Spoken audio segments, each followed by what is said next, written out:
আসসালামু আলাইকুম। আমি মিহিতা ভেংরা চিকিৎসা ফাউন্ডেশন বাংলাদেশের অধীনে অটিজম স্পেকট্রাম ডিসঅর্ডার কোর্সটি করেছি। আমার রোল নাম্বার ASDC1012636।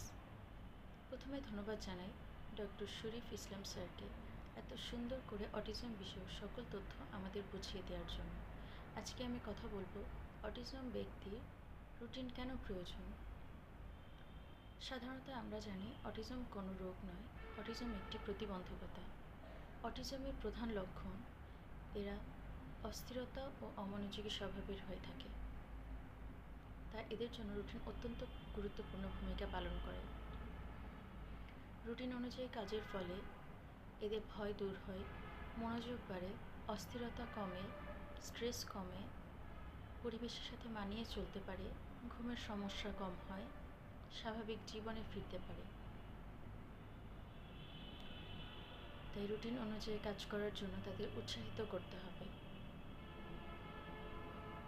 কিভাবে রুটিন অনুযায়ী কাজ করলে তাদের সহজ হবে সেই অনুযায়ী রুটিন তৈরি করতে হবে। কখন স্কুলে যাবে, কখন ঘুম থেকে উঠবে, এটাও পর্যবেক্ষণ করে রুটিন তৈরি করতে হবে। ধন্যবাদ সবাইকে।